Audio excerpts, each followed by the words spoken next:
سلام كبرات تخاتلتي نحجاب استدالو الزيناتات 43 ولك أسباتن محبراتن زخون إيرتراويان زلاكو ودبدابة قدمي مقالة متحازاز نبرا كوينات زغالص حدث صبصاب نيويورك تايمسن مغلص زتمارخ كونريل حسينن ጌታቸው ረዳ በዛዕባ ናጽነት ትግራይ ዝበሎ ደቡብ ትግራይ ዘሎ ኩናት ግዳያት ሓደጋ ነፋሪት ዝኾኑ ኢትዮጵያውያን ካሕሳ ክወሃቦ መጀመሮም ኣብ ደቡብ ኣፍሪቃ ዝተለዓለ ናዕበን ዝድህስስ ክኸውን እዩ። ኣብዛ ቻናል ድማ ናይ ወትሪ ተኸታተልቲ ንምዃን ሳብስክራይብ ክትገብሩ ብኽብሪ ይዕድመኩም።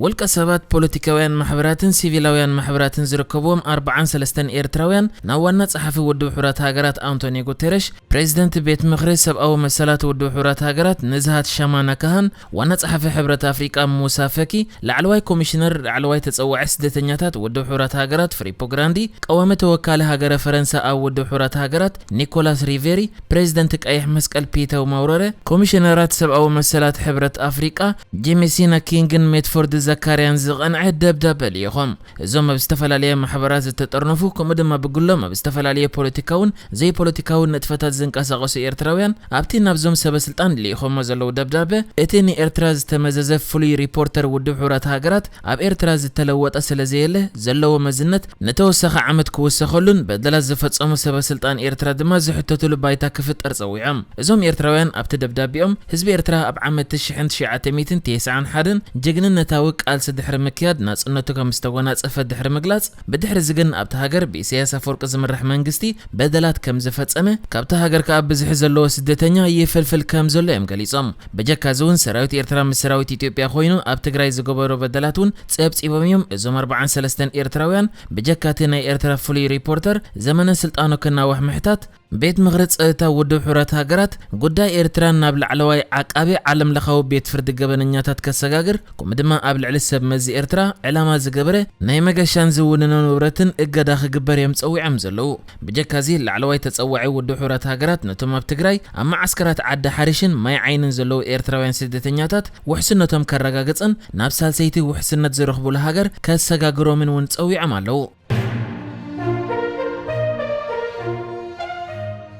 ኣብ ሰራዊት ፌደራል ኢትዮጵያ ሓደ ካብ ላዕለወ ሰበስልጣን ዝኾነን ሌተናል ጀነራል ባጫ ደበለ ኣብ ዝሃቦ ሓድሽ መግለጺ መውጻእ ሰራዊት ፌደራል ካብ መቐለ ብመደብ ከም ተገብረ እቲ ኣብኡ ዝነበረ ሓይሊ ደጊምን ኢትዮጵያ ስግኣት ከም ዘይከውን ከም ዝተገብረን ዕላምኦም ከም ዝሃረሙን ድሕሪ ምግላጽ ነቶም ኣብ መቐለ ብሓይልታት ትግራይ ተሰንዮም በታ ከተማ ዝሓለፉ ናይ ሰራዊት ፌደራል ምሩኻት ድማ ብመንገዲ ፎቶሾፕ ዝበሃል ናይ ስእሊ መቀናበሪ ሶፍትዌር ዘተቀናበሩ እዮም ብምባል ክነጽጎ ተሰሚዑ ካብ መንግስቲ ፌደራል ብዛዕባ ምሩኻት ብዕልን መርታ ጊዜ ዝተዛረበ በዓል ስልጣን ዝኾነ ባጫ ደበለ እቶም ዝተማረኹ ሰራዊት ብዙሖም ከምቲ ኣብ ስእሊ ዝተረኣየ እንድሕር ኮይኑ እሞ ሰራዊት ኢትዮጵያ ኩሉ ተማረኹ በሉና ክብልውን ነቲ ናይ መንጻግ መግለጺኡ ኣራጊዱ ዝተዛረበ እዚ ይኹን እምበር ካብ ውሽጢ ትግራይ ንስእልታት ይኹን ቪድዮ ናይቶም ምሩኻት ናብ ዓለም ካብ ዘቃልሐ ማዕከናት ሓንቲ ካብተን ተጠቀሰ ዝኾነት ማዕከን ዜና ኒውዮርክ ታይምስ ሕጂ እውን ከም መቐጸልታቲ ኣብ ትግራይ ዝነበረ ኩናት ኣመልኪታ ትዝርግሑ ዘላ ዝተፈላለየ ጸብጻባት ሕጂ እውን ቅድሚ መቐለ ምትሓዛ ብኣካል ጋዜጠኛታት ናይታ كان نبدحر مسمر حيلتات تግራይ بمخاد زنبر كونتات بخمي دباي تواغاتي نتحيال سراويت إثيوبيا سعيرهم بزبل ارستي حدا نوح صبصاب زرغي حلا ابت صبصابا اذا معكن حجون اتم مرخات قدمنا مقله ممصوم زر سئلتات كومخا ابكينات هيوتهم زسانو سراويت فدرال زر ان ريسا سئلتاتون بمزرغح مسحده اب تحتيو كاب زمحدرو زنبرو 3700 زبصح سراويت اتم فرقم هيوتهم سينهم فرقم زتمارخو كونليل حسين زبحال زتمارخه حدا كاب لعلوت ازستي اتياب توق استساتف السراويت فدرال يترخيبا كونليل حسين كأن اتياب تግራይ ዘሎ ኩነታት ፖለቲካዊ ጽላለ ኢሉ ክገልጾን ከሎ አብይ አህመድ ምስ ኤርትራ ዝገበሮ ሽርክነት ከኣ ብስንክቲ ኣብ ትግራይ ዝተፈጸመ በደላት ከም ዘይተሓጎሰሉ ድሕሪ ምዝራብ ኣብ ካልእ ምስ ጋዜጠኛ ዘማዕከን ዝገበሮ ዝርብ ከኣ ሓይልታት ትግራይ ምስ ከበብዎ ነፍሲ ቅትለት ክፍጽም ሓሲቡ ከም ዝነበረ ግን ትሕቲኡ ዝነበሩ መራሕቲ ነፍሲ ከይቀትል ኢዱ ክህብን ከም ዝሓገዝዎ ብምዝራብ ኣብዚ እዋን ብዛዕባቶም ኣብ ኦሮሞ ዘለው ደቁም በዓልቲ ቤቱን ይሓስብ ከም ዘሎ ይተዛሪቡ كل إذا معكن مسحد كاب مرحت حوحاتن حيلتات تግራይን ዝኾነ ጌታቸው ረዳ ተራኺባውን መግለጽ ይዘርግሐት ኮይና ኣብተነ ዛ معكن ዝሃቦ መግለጽ ኻ ጌታቸው ረዳ ኢትዮጵያ ዘድሕን ሓይል የለን ብምባል ኣብ ትግራይ ንናጽነት ዝሓትት ረፍረንደም ክህሉ ከም ዝደሊ ይገልጽላ ኣብቲ መግለጽኡ ጌታቸው ረዳ ኢትዮጵያ ፈሊጥናየ ከም ዘለና ዘድሕና ዝኾነ ነገር የለን እንትርፎ ተኣምር أنا أبت أمر أي أمنين كم زبالة يا زمعكن جيتاچو ردا حدا كاب قند دغفتي إثيوبيا كم زنبره جيغنا بسنكي ኢትዮጵያ ሓሳቡ ከም ዝቀየረ ናጽነት ትግራይ ረፈረንደም ክካየድ ከኣ ከም ዝደልያ ገሊጻ ዘላ እዚ ከምዚ ኢሉ እንከሎ ድማ ኣብ ትግራይ ዘሎ ኩናት ብዝተሓዝ ኣብ ደቡብ ትግራይ ኣብ መንጎ ሓይልታት ትግራይን ሓይልታት ኣምሓራን ይካየድ ኣብ ዘሎ ኩናት ሓይልታት ትግራይ ንከተማ ኮረምን ከተማ ኣላማጣን ኣብ ትሕቲ ቁጽሮም የእትዮምን ከም ዘለዉ ተገሊጹ ኣብቲ ሕጂ ዘሎ ኩነታት ትግራይ ዝገልጽ ሓበሬታ ዘለዋ ብቤት ጽሕፈት ምምሕዳር ሰብኣዊ ሓገዝ ውድብ ሕብረት ሃገራት ወይ ኦቻ ዝተዳለወት ካርታ ኸኣ ከተማ ኮረም ከምኡ ድማ ካብ ከተማ ኮረም ናብ ምዕራብ ዘሎ ከባቢታት ኣብ ትሕቲ ቁጽር ሓይልታት ትግራይ ኣትዩ ከም ዘሎ ብዘመስክር መልክዕ ንሰብኣዊ ረድኤት ክበጽሖ ዝኽእል ከባቢታት እያ ኢላቶ ዘላ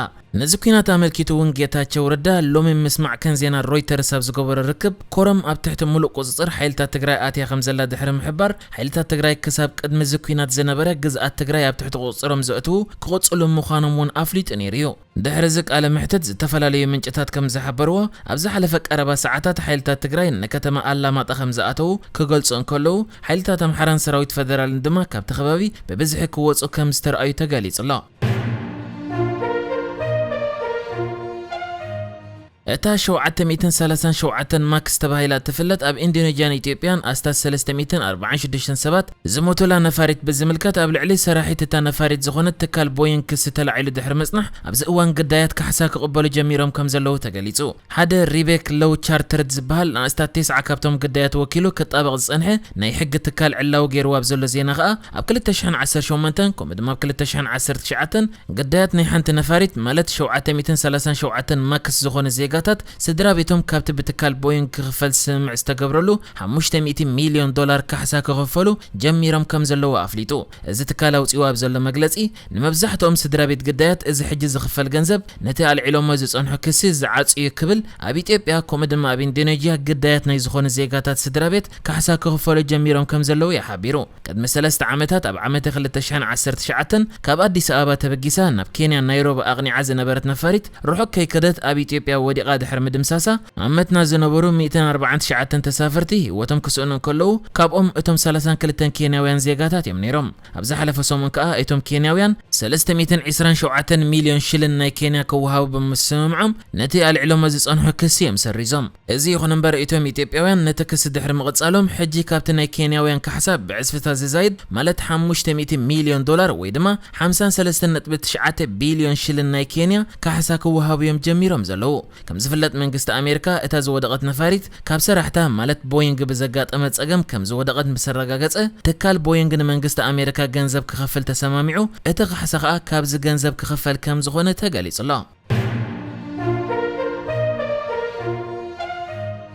ኣብ ደቡብ ኣፍሪቃ ማእሰርቲ ፕሬዚደንት ነበር ጃኮብ ዚማ ስዒቡ ብዝተላዕለ ናዕቢ ብ10ታት ዝቑጸሩ ሰባት ኣብ ትሕቲ ቀይዲ ከም ዝኣተዉ ተገሊጹ ወዲ 79 ዓመት ጃኮብ ዙማ ዝተፈርደሉ ናይ 15 ኣዋርሕ ማእሰርቲ ንምጅማር ብረቡዕ ባዕሉ ንሰበስልጣን ኢዱ ድሕሪ ምሃቡ ደገፍቱ ናብ ጎደናታት ብምውጻእ ተቃውሞ ከስምዑ እዮም ጀሚሮም እዚ ይኹን እምበር ነቲ ካብታ ናይቲ ፕሬዚደንት ነበር መንበሪ ዝኾነት ክዋዙሉ ናታል እትበሃል ግዝኣት ክሳብ ጆሃንስበርግ ዘሎ ከባቢ ንዝተወልዐ ናዕቢ ኣብቲ ሃገር ዝርከቡ ገበነኛታት ናብ ረብሖኦም ቀይሮም ብዙሕ ገበናት ይፍጽሙ ከም ዘለዉ ፖሊስ ገሊጹ በቲ ብሰንኪ ማእሰርቲ ፕሬዚደንት ደቡብ ኣፍሪቃ ዝነበረ ጃኮብ ዙማ ዝተኸስተ ናዕቢ ኸኣ ክሳብ ሕጂ ልዕሊ 60 ሰባት ኣብ ትሕቲ ቀይዲ ኣትዮም ኣለዉ ትማሊ ሰንበት ኣባትር ዝሓዙ ሓያሎ ተቃወምቲ ብማእከል ከተማ ጆሃንስበርግ ክሓልፉ ዝተረኣዩ ኮይኖም ብቐዳም ምሸት ድማ ኣስታት 300 ዝኾኑ ሰባት ዓቢ ጽርግያ ጆሃንስበርግ ከም ዝዓጸውን ናይ ዝቃጸላ መካይንን ህንጻታትን ምስልታት ከም ዝተረኣየን ተሓቢሩ ኣሎ نحجز تدالو الزيناتات ازينيرو بكالك ساب نرغب سلام نعخم